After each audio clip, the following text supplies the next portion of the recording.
Okay, let's unpack this. When we typically talk about slavery, a very specific, often quite harrowing image comes to mind, doesn't it? Sort of singular in its scope.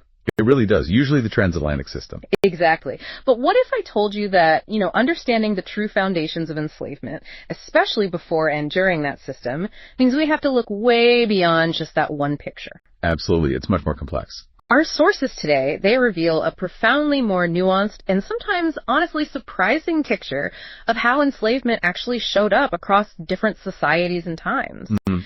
So this deep dive is really about distinguishing traditional African forms of enslavement from the later, and let's be clear, brutal transatlantic chattel slavery. That distinction is critical. And our mission for you listening is to pull out those crucial insights, uncover some surprising dimensions, and help you become genuinely well-informed on what is an incredibly complex and multifaceted topic. Yeah, and it's crucial to start by getting that slavery in traditional Africa wasn't just one thing. It wasn't monolithic. Right. Our sources really highlight a whole spectrum of practices. Mm-hmm. And these were often quite distinct from that absolute dehumanizing chattel slavery system that, came later with the transatlantic trade. So different in what way? What was the key difference? Well, what's striking about these traditional forms isn't just the variety, but the underlying idea that many were, let's say, situational rather than absolute. Situational? How so? They often provided pathways to freedom, which is, a stark contrast to what developed later. That distinction is absolutely foundational. Okay, so when we talk about this spectrum, this variety, mm-hmm. What were some of the key forms you found in our sources? What made them different? Well, the materials detail several really compelling types. For instance, you had debt bondage. Okay. Where individuals, sometimes whole families, ended up in servitude because they couldn't repay a loan. Mm. People might even offer themselves as collateral. Wow. But it wasn't necessarily permanent. Exactly. Repayment could actually lead to freedom. Then, a very common form involved prisoners of war. Right, from conflicts. Yeah, captives from intertribal or interethnic conflicts. They'd be enslaved by the victors, often integrated into that society, maybe in a lower role, but sometimes with a path to, assimilation over time. And it went beyond just direct conflict or debt, too, right? I was really struck by how it could be an inherited status. Oh, absolutely. Yeah. Inheritance. That meant enslaved people could be passed down as essentially family wealth. Mm. That could lead to generations of enslavement. Mm. So even then, their status wasn't always fixed forever. It could evolve. And enslavement could also be a form of criminal punishment. For serious crimes. Yeah, serious offenses, or maybe crimes against the ruling authority. It was a way societies managed internal order, perhaps without resorting to execution. And I also saw communities providing people as part of tribute obligations, like paying tribute to more powerful states. Yes, that's right. It served as both a payment and a way to kind of assert dominance, maybe without full-blown warfare. Okay. And then there was the more, maybe what people think of sometimes, the domestic servitude. Very prevalent, yes. Individuals serving within households, doing chores, sometimes they could become quite integrated into the family unit, maybe even marrying in, but still holding that servant status, Yeah. And we also have to include people enslaved because of their social status or as outcasts. How did that work? Well, people who violated social norms or perhaps were marginalized for other reasons, they could be enslaved. It was a form of social control, really. Okay. But the key takeaway, I think, from our sources on all these forms is that enslaved individuals could sometimes achieve freedom. Right, through different means. Yeah, marriage, repaying debts, acts of valor, things like that. And they often retained certain rights, a degree of social standing within their communities, even with clear limitations, of course. So, okay, their freedoms were definitely limited, but it's crucial, like you said, to see they weren't just passive objects. Our sources show they made some really multifaceted contributions. What did their economic roles look like? Economically, huge. They were a significant labor force, absolutely vital to the agricultural backbone in many places, growing grains, vegetables, and those important cash crops like palm oil, cocoa, groundnuts. Mining, too. Yes, mining as well. Gold mining in West Africa, for example. Socially, though, their function was complex. How so? Well, while they were often seen as property, in certain contexts, they could marry, they could own property, some could even achieve social mobility through, say, exceptional service. So some integration was possible. Often, yes. Many were integrated into extended family networks, though, how much integration really varied widely depending on the place and time. What I found really fascinating was this idea that some enslaved individuals actually held positions of trust, or even political influence. That seems to really challenge the typical picture. It does, doesn't it? Our sources mention some holding positions like advisors, administrators, even military commanders, actually wielding some influence. Wow. They were sometimes used as diplomatic assets, bargaining chips between different political groups. And culturally, did they contribute? Definitely. Despite their status, they made significant contributions.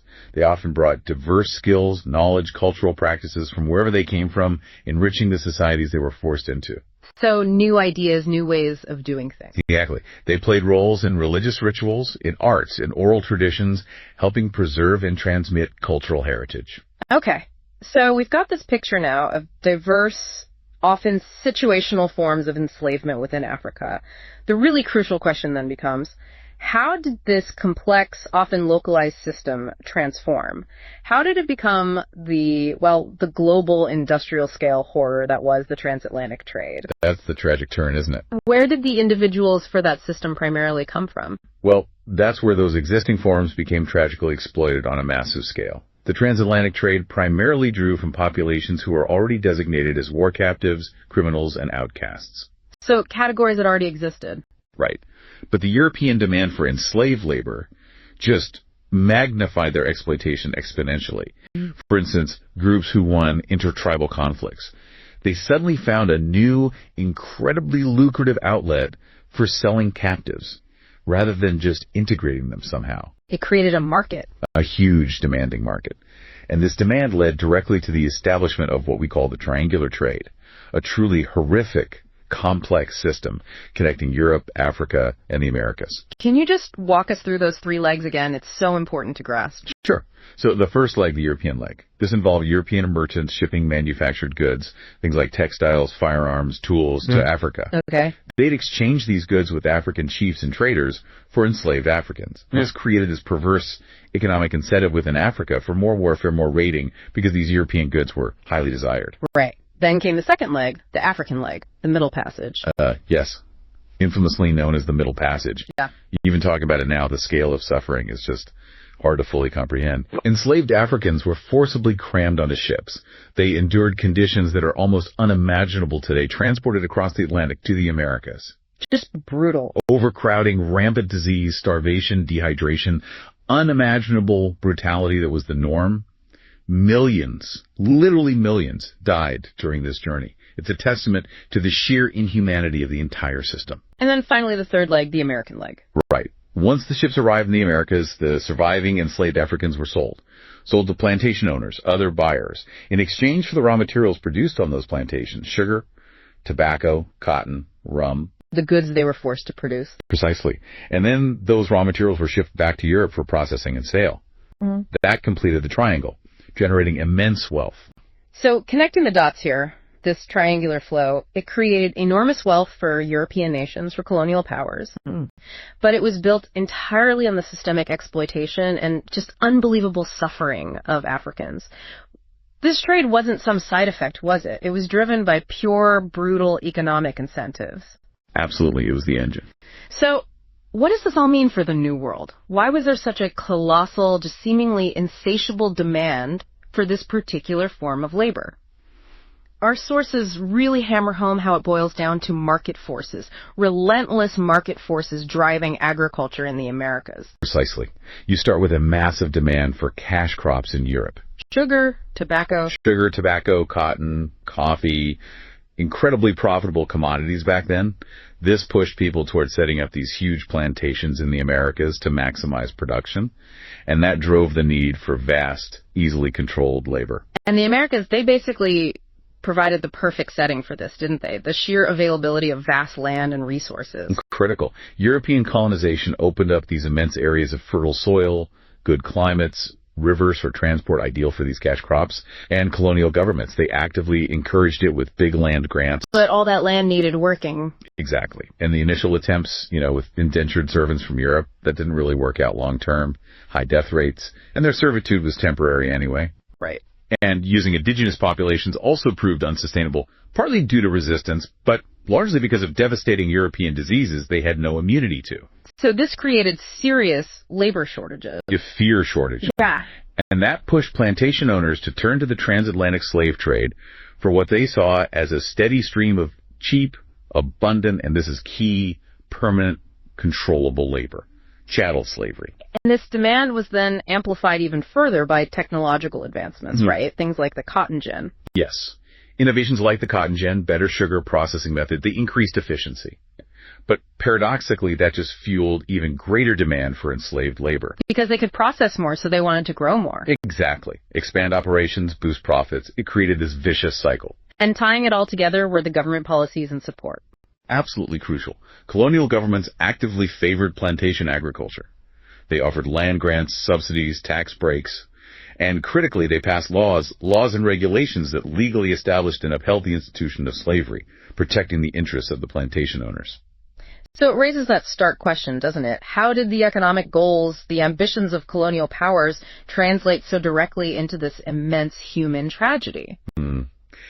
The cold, hard truth that comes out of the sources here is how seemingly neutral market demands for goods, like sugar or cotton, combined with this problem of finding labor, systematically created an economic engine, an engine that reduced human beings to commodities. It optimized cruelty for profit on a scale never seen before. The lasting impact on African societies, it's just profound, isn't it? Far-reaching. It wasn't just a trade system. It inflicted deep, deep trauma and disruption, echoing for centuries. Indeed. Our sources paint a really stark picture of the specific impacts, starting with the shattering disruption of social structures. Families torn apart. Literally. Families, whole communities, torn apart as people were captured, sold off. This led to a massive breakdown of family bonds, community ties, profound emotional trauma, widespread social fragmentation. It's hard to overstate. And politically, it was destabilizing, too. The demand for slaves actually fueled internal conflicts. It absolutely did. That relentless demand from European traders, it fueled conflict among African groups. Rulers, elites, often engaged in warfare and raiding specifically to capture people for the trade. Just to meet the demand. Just to meet the demand. And this led to the erosion of political authority in many places, weakened governments, created cycles of instability across large parts of the continent. And economically, a disaster, really, with long-term consequences. A disaster is right. You see significant economic dislocation. Many African economies became increasingly dependent on the slave trade itself for wealth, for European goods. Instead of other things. Exactly. Shifting away from traditional farming for themselves, local trade networks.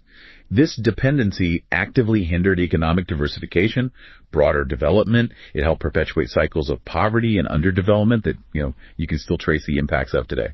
And just the sheer loss of human capital, the people themselves. Staggering. Millions upon millions of Africans forcibly taken to the Americas.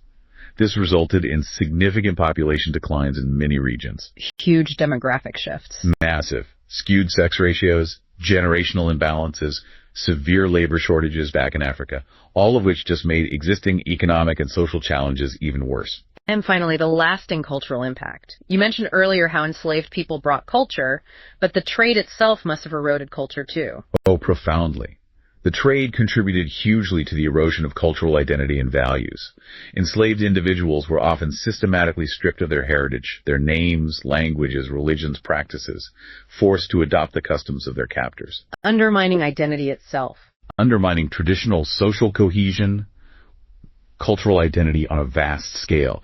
It truly left this lasting legacy of trauma, displacement, and socioeconomic inequality that continues to affect the continent and, frankly, the entire globe. So as you reflect on this deep dive, you've hopefully gained a more nuanced understanding. We've seen the distinct traditional African forms of enslavement, how that horrific transatlantic trade functioned like a global economic machine. Its brutal economic drivers over in the Americas, and its truly devastating long-term impacts back on African societies. Yeah, and this history, it isn't just a collection of facts-gathering dust, is it? It's a living legacy. That's a powerful way to put it. Well, consider this as you think about everything we've discussed. How do the historical ramifications, the legacies of the transatlantic slave trade and chattel slavery, how do they continue to influence things today? Like racial relations, economic disparities, social justice movements across the world. Right. What does looking deeply at this past compel us, you, the listener, to understand about our present, and maybe, just maybe, about our collective future?